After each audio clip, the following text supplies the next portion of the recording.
നമസ്കാരം. എല്ലാ പ്രിയപ്പെട്ട പ്രേക്ഷകർക്കും ഇന്നത്തെ അധ്യായത്തിലേക്ക് ഹൃദയം നിറഞ്ഞ സ്വാഗതം.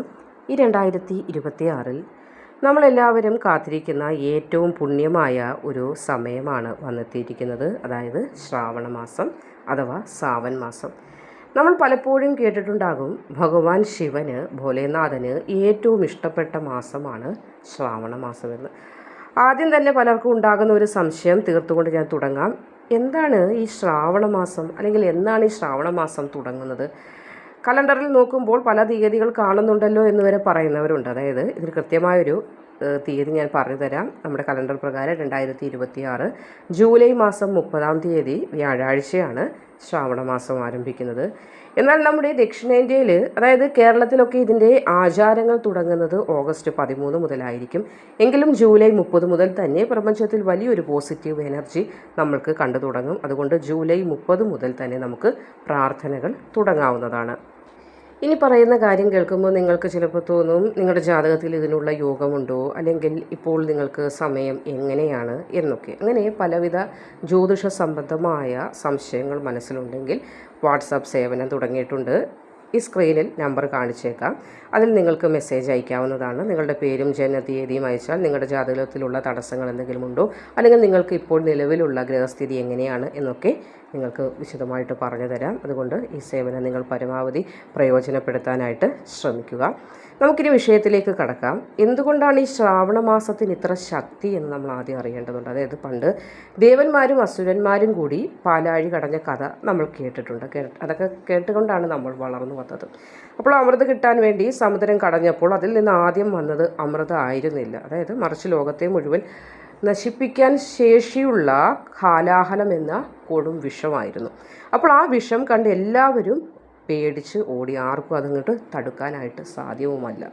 അപ്പോഴാണ് നമ്മുടെ സാക്ഷാൽ ഭഗവാൻ മഹാദേവൻ വരുന്നത്. ലോകത്തെ രക്ഷിക്കാൻ വേണ്ടി അദ്ദേഹമാണ് ആ കൊടും വിഷം സ്വന്തം തൊണ്ടയിലേക്ക് ഏറ്റുവാങ്ങിയത്. അപ്പോൾ വിഷം ഉള്ളിൽ പോകാതിരിക്കാൻ പാർവതി ദേവി അദ്ദേഹത്തിൻ്റെ കഴുത്തിൽ മുറുകെ പിടിച്ചു. അങ്ങനെയാണ് ഭഗവാന് നീലകണ്ഠൻ എന്ന സർവനാമം ലഭിച്ചത്. അപ്പോൾ ഭഗവാൻ ആ വിഷം കുടിച്ച് ഈ ലോകത്തെ രക്ഷിച്ച ആ സമയമാണ് ശ്രാവണ മാസം. അതുകൊണ്ട് ഈ മാസത്തിൽ നമ്മൾ ശിവഭഗവാൻ ഒരു തുള്ളി വെള്ളം കൊടുത്താൽ പോലും അത് അദ്ദേഹത്തെ ഒരുപാട് സന്തോഷിപ്പിക്കും. കാരണം നമ്മുടെ വിഷമങ്ങളെല്ലാം അദ്ദേഹം മാറ്റിത്തരും എന്നാണ് വിശ്വാസം. അതാണ് ശ്രാവണ മാസത്തിൻ്റെ ഏറ്റവും ശക്തി. അപ്പോൾ ഇത്തവണത്തെ ശ്രാവണ മാസത്തിന് മറ്റൊരു പ്രത്യേകത കൂടിയുണ്ട്. ആകാശത്ത് ഗ്രഹങ്ങൾ ഒരു പ്രത്യേക രീതിയിലായിരിക്കും വിന്യസിക്കുന്നത്. ജൂലൈ 30 കഴിയുന്നതോടുകൂടി പ്രധാനപ്പെട്ട 3 ഗ്രഹങ്ങൾ, അതായത് രാഹു, ശുക്രൻ, ബുധൻ എന്നീ 3 ഗ്രഹങ്ങൾ അവരുടെ സ്ഥാനമാറ്റം നടത്തും. ഇത് ലളിതമായി മനസ്സിലാകാൻ പാകത്തിന് പറഞ്ഞാൽ, ഇത്രയും നാൾ നമ്മളെ ബുദ്ധിമുട്ടിച്ചു കൊണ്ടിരുന്നതായ തടസ്സങ്ങൾ മാറാൻ പോകുന്നു എന്ന് മനസ്സിലാക്കുക. ചിലർക്ക് പണം വന്നു ചേരും, അതിനെന്തെങ്കിലും തടസ്സമുണ്ടെങ്കിൽ അത് മാറും. എത്ര ശ്രമിച്ചിട്ടും ജോലി കിട്ടാതിരുന്ന ആളുകൾക്ക് ജോലി കിട്ടും. ചിലർക്ക് കല്യാണം നടക്കാത്ത അവസ്ഥയുണ്ടൊക്കെ അതിനുള്ള ഗ്രഹ മാറ്റങ്ങൾ ഇവിടെ സംഭവിക്കുന്നുണ്ട്. അപ്പോൾ പല ഗ്രഹ മാറ്റങ്ങളുടെ അല്ലെങ്കിൽ വിന്യാസത്തിൻ്റെ ഫലമായിട്ടുണ്ടായ ദോഷങ്ങളൊക്കെ മാറി അനുകൂലമായി വന്നു ചേരുമെന്ന് മനസ്സിലാക്കുക. അപ്പോൾ 4 രാശിയിൽ ഉള്ള നക്ഷത്രക്കാർക്കാണ് സുവർണകാലം വന്നു ചേരാൻ പോകുന്നത്. അപ്പോൾ അത് ഏതൊക്കെ നക്ഷത്രങ്ങളാണ് എന്ന് നമുക്കൊന്ന് മനസ്സിലാക്കാം. അപ്പോൾ ആദ്യത്തെ ഭാഗ്യ രാശി മേടമാണ്. അശ്വതി, ഭരണി, കാർത്തികയാണ് മേടം രാശിയിൽ വരുന്നത്. നിങ്ങളെ സംബന്ധിച്ച് സാമ്പത്തിക വിജയത്തിൻ്റെ സമയമാണ് 30-ാം തീയതി മുതൽ ആരംഭമാകാനായി പോകുന്നത്.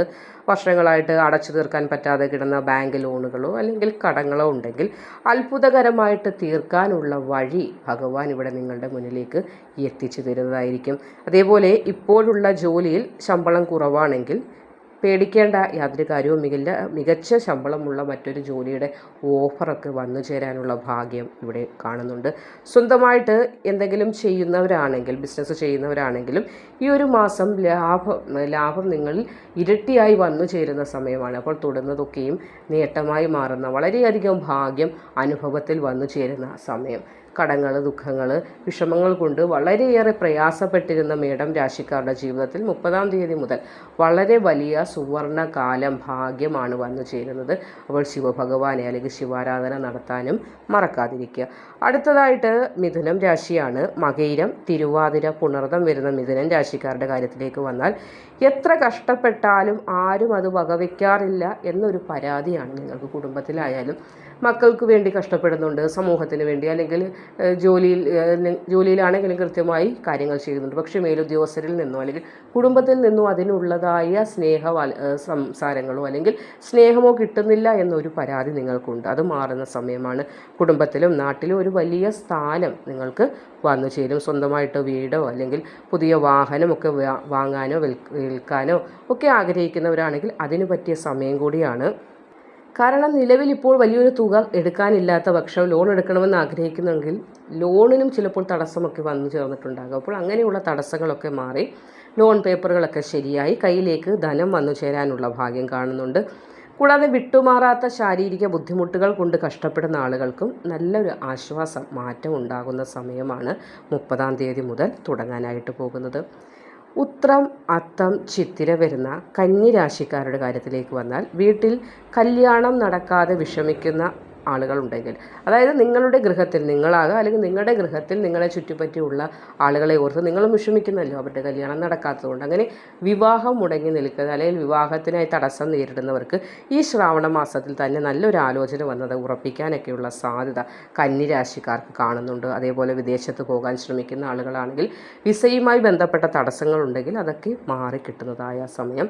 ഭാര്യ ഭർത്താക്കന്മാർക്കിടയിലുള്ള വഴക്കുകളൊക്കെ മാറി പഴയതിലേറെ സ്നേഹത്തോടു കൂടി മുന്നോട്ട് പോകാനുള്ളൊരു ഭാഗ്യം കൂടി ഈ ശ്രാവണ മാസം നിങ്ങൾക്ക് പ്രദാനം ചെയ്യുന്നുണ്ട്. മൂലം, പൂരാടം, ഉത്രാടം വരുന്ന ധനുരാശിക്കാരുടെ കാര്യത്തിലേക്ക് വന്നാൽ ചിലപ്പോൾ ലോട്ടറി പോലെയുള്ള വലിയ ഭാഗ്യങ്ങളായിരിക്കും നിങ്ങൾക്ക് ഏറ്റവും വലിയൊരു ധനത്തെ നൽകാനായിട്ട് പോകുന്നത്. അപ്പോൾ അപ്രതീക്ഷിത പണം അല്ലെങ്കിൽ ധനയോഗമാണ് കാണുന്നത്. അപ്രതീക്ഷിതം എന്ന് പറയുമ്പോൾ ഇതിൽ എടുത്തു പറയേണ്ടത് ലോട്ടറി പോലെയുള്ള കാര്യങ്ങളാണ്. അപ്പോൾ വല്ലപ്പോഴും ഒരു ഭാഗ്യ പരീക്ഷണത്തിന് മുതിരാം എന്ന് മനസ്സ് പറയുന്നുണ്ടെങ്കിൽ നിങ്ങൾക്ക് ലോട്ടറിയൊക്കെ പരീക്ഷിക്കാവുന്നതാണ്. മക്കളുടെ പഠനത്തിലോ അല്ലെങ്കിൽ ജോലിയിലോ ഉണ്ടായിരുന്ന ആശങ്കകൾ ഉണ്ടാവുമല്ലോ. ഒരു പിതാവ് അല്ലെങ്കിൽ ഒരു മാതാവ് അല്ലെങ്കിൽ സഹോദരൻ എന്ന നിലയിൽ അല്ലെങ്കിൽ സ്വന്തമായിട്ട് ഈ രാശിയിൽ വരുന്ന നക്ഷത്രക്കാരൻ എന്ന നിലയിൽ കർമ്മവുമായി ബന്ധിപ്പിച്ച് നോക്കുമ്പോൾ നിലവിലുള്ള തടസ്സങ്ങളൊക്കെ മാറി ആശങ്കകളൊക്കെ മാറി ഉയർച്ച ഉണ്ടാകുന്നതാണ്. നിങ്ങളെ ദ്രോഹിക്കാൻ നോക്കുന്ന ആളുകൾക്ക് മുന്നിൽ വിജയിക്കാൻ സാധിക്കുക എന്നതാണ് നിങ്ങളുടെ ഏറ്റവും വലിയൊരു കടമ്പ. അത് നിങ്ങൾക്ക് സാധിക്കും ശ്രാവണ മാസത്തിൽ. അതായത് നിങ്ങളെ വിഷമിപ്പിച്ചുകൊണ്ടിരിക്കുന്നതായ ഘടകങ്ങൾ ഒഴിഞ്ഞു മാറുകയും നിങ്ങൾക്ക് ഭാഗ്യകരമായ കാര്യങ്ങൾ വന്നു ഭവിക്കുകയും ചെയ്യും എന്നത് മനസ്സിലാക്കുക. അപ്പോൾ ഈ ഭാഗ്യങ്ങളൊക്കെ ഉണ്ടെങ്കിലും അത് നമ്മുടെ കയ്യിൽ ഭദ്രമായിരിക്കാൻ നമ്മൾ ദൈവത്തോട് പ്രാർത്ഥിക്കേണ്ടതുണ്ട്. അതിലുപരി നമ്മുടെ കർമ്മങ്ങൾ കൃത്യമായി ചെയ്യേണ്ടതുണ്ട്. അപ്പോൾ വലിയ പൂജകളൊന്നും ചെയ്യാതെ വളരെ എളുപ്പമുള്ള ചില കാര്യങ്ങൾ ഈ ജൂലൈ 30 മുതൽ ഒന്ന് ചെയ്തു തുടങ്ങാനായിട്ട് ഈ 4 രാശിക്കാരൊന്ന് ശ്രമിക്കുന്നത് ഉത്തമമായിരിക്കും. അതായത് തിങ്കളാഴ്ചകളിൽ അടുത്തുള്ള ശിവക്ഷേത്രത്തിൽ പോയിട്ട് ശിവലിംഗത്തിൽ ജലധാര ചെയ്യാവുന്നതാണ്. അല്ലെങ്കിൽ ക്ഷീരധാരയായാലും മതി. എൻ്റെ വിഷമങ്ങളൊക്കെ മാറ്റണേ എന്ന് പറഞ്ഞ് മനസ്സ് തുറന്ന് ഭഗവാനോട് പ്രാർത്ഥിക്കണം. അപ്പോൾ ഈ ജലധാര ചെയ്യുമ്പോൾ അത് കൺകുളിരെ കാണാൻ സാധിക്കുന്നതാണ് പുണ്യം. അപ്പോൾ ചില ആളുകളുണ്ട് ക്ഷേത്രത്തിൽ അർച്ചനയ്ക്കായാലും ജലധാരയ്ക്കൊക്കെ കൊടുത്തിട്ട് അത് ചെയ്തുകൊണ്ടിരിക്കുമ്പോൾ അവർ പ്രദക്ഷിണത്തിനായിട്ടായിരിക്കും പോയിക്കൊണ്ടിരിക്കുന്നത്. എന്നിട്ട് തിരിച്ചു വരുമ്പോൾ പ്രസാദവും വാങ്ങിച്ച് ടപ്പേന്ന് വീട്ടിലേക്ക് പോകും. അങ്ങനെയല്ല വേണ്ടത്. നമ്മൾ ആ ജലധാര ചെയ്യുന്ന സമയത്ത് ഭഗവാനെ നോക്കി നിൽക്കാൻ സാധിച്ച് നമ്മുടെ വിഷമങ്ങളൊക്കെ അദ്ദേഹത്തിലേക്ക് പറയാൻ സാധിച്ച് നമ്മുടെ വിഷമങ്ങളാണ് അദ്ദേഹത്തിലേക്ക് ജലമായിട്ട് അദ്ദേഹം ഒഴുക്കി കളയുന്നത് എന്നൊന്ന് ചിന്തിച്ച് നോക്കിയാൽ ആ വിഷമങ്ങൾ അതോടുകൂടി അവിടെ അവസാനിക്കുകയാണെന്ന് മനസ്സിലാക്കുക. അതുകൊണ്ട് തന്നെ ഇനി പോകുമ്പോൾ, അതും തിങ്കളാഴ്ചകളിൽ നിങ്ങൾ ചെയ്യേണ്ടതാണ് ജലധാര. ഇതിന് പോകുമ്പോൾ ആ ഭഗവാൻ ആ ജലധാര സമർപ്പിക്കുമ്പോൾ പ്രാർത്ഥിച്ച് മനസ്സിലെ വിഷമങ്ങളൊക്കെ അദ്ദേഹത്തിൻ്റെ പാതാരബിന്ദത്തിലേക്ക് സമർപ്പിക്കേണ്ടതാണ്. അതോടൊപ്പം തന്നെ വൈകുന്നേരം വീടിൻ്റെ പൂജാമുറിയിൽ അല്ലെങ്കിൽ തുളസിത്തറയുണ്ടെങ്കിൽ തുളസിത്തറയിലൊക്കെ ഒരു നെയ്വിളക്ക് തെളിയിക്കാവുന്നതാണ്. അതിനുവേണ്ടി ഇനി പ്രത്യേകിച്ച് തുളസിത്തറ കെട്ടുകയൊന്നും വേണ്ട. തുളസിത്തറയുണ്ടെങ്കിൽ അങ്ങനെ നിങ്ങൾക്ക് ചെയ്യാവുന്നതാണ്. അല്ലെങ്കിൽ പൂജാമുറിയാണ് അഭികാമ്യം. എന്നിട്ട് അവിടെ പൂജാമുറിയിലിരുന്ന് ഓം നമഃ ശിവായ ഒരു 108 തവണ ജപിക്കുക. ഇത് വീട്ടിൽ തന്നെയുള്ള എല്ലാ നെഗറ്റീവ് എനർജികളും പുറന്തള്ളുന്നതിന് സഹായിക്കും. ഭഗവാൻ മഹാദേവൻ്റെ പേര് കേട്ടാൽ പിന്നെ ഒരു നെഗറ്റീവ് എനർജിക്കും എവിടെയും തങ്ങി നിൽക്കാൻ സാധ്യമല്ല. അപ്പോൾ ആ നാമം നമ്മൾ ദിനംപ്രതി ജപിച്ചാൽ തന്നെ നമ്മളിലേക്ക് എത്രത്തോളം പോസിറ്റീവ് എനർജിയാണ് വന്നു ചേരുക എന്ന് ഞാനിവിടെ വർണ്ണിക്കേണ്ട കാര്യമില്ല, നമുക്കറിയാവുന്ന കാര്യം തന്നെയാണ്. അതേപോലെ നിങ്ങളുടെ കയ്യിൽ ഒതുങ്ങുന്ന രീതിയിൽ വിശക്കുന്ന ആർക്കെങ്കിലും ഒരു നേരത്തെ ഭക്ഷണം കൊടുക്കാൻ കഴിഞ്ഞാൽ അത് വലിയൊരു പുണ്യം പുണ്യമാണ്. അതായത് ഭഗവാനോട് നമ്മൾ 100 തവണ പ്രാർത്ഥിക്കുന്നതായ ഒരു കാര്യം നമ്മൾ ഒരാൾക്ക് അന്നദാനം നടത്തുന്നതിലൂടെ സാധ്യമാകുമെന്നാണ്. അപ്പോൾ അന്നദാനത്തിൻ്റെ പുണ്യം ഒന്ന് ചിന്തിച്ച് നോക്കൂ. അത് മനുഷ്യർക്ക് തന്നെ കൊടുക്കണമെന്നില്ല. ഇപ്പോൾ ഓടിപ്പോയി ഒരാളെ കണ്ടുപിടിച്ച് അദ്ദേഹത്തിന് അന്നം കൊടുക്കണമെന്ന് ചിലപ്പോൾ സാധ്യമാകില്ല. അപ്പോൾ നമ്മുടെ ഗൃഹത്തിൽ പക്ഷികൾ വരാറുണ്ട്, മൃഗങ്ങൾക്ക് വരാറുണ്ട്. അപ്പോൾ കാക്കയ്ക്ക് അല്ലെങ്കിൽ കിളികൾ വരാറുണ്ടല്ലോ, അവർക്ക് കുറച്ച് അന്നം, അതും എച്ചിൽ കഴിച്ച് അത് തുപ്പിയിട്ടിട്ട് അത് കൊടുക്കുക. നമ്മൾ കഴിച്ചതിൻ്റെ എച്ചിലായിട്ട് വരുന്ന ഭാഗങ്ങളുണ്ടല്ലോ, മീൻ അല്ലെങ്കിൽ മത്സ്യം, അത് കഴിക്കുമ്പോൾ എച്ചിൽ വരാറുണ്ട്. അതാണ് ചിലർ കൊണ്ട് കൊടുക്കും. ഒരിക്കലും അങ്ങനെയല്ല.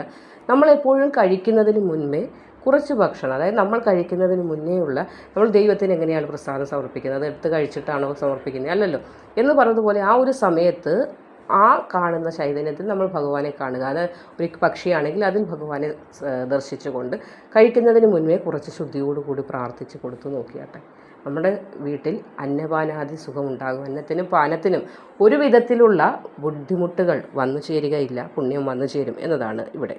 അപ്പോൾ പ്രിയപ്പെട്ടവരെ, ഈ ശ്രാവണ മാസം നമ്മുടെ ജീവിതത്തിലെ ഇരുട്ടുമാറ്റി വെളിച്ചം വന്നു ചേരുന്ന സമയമാണ്.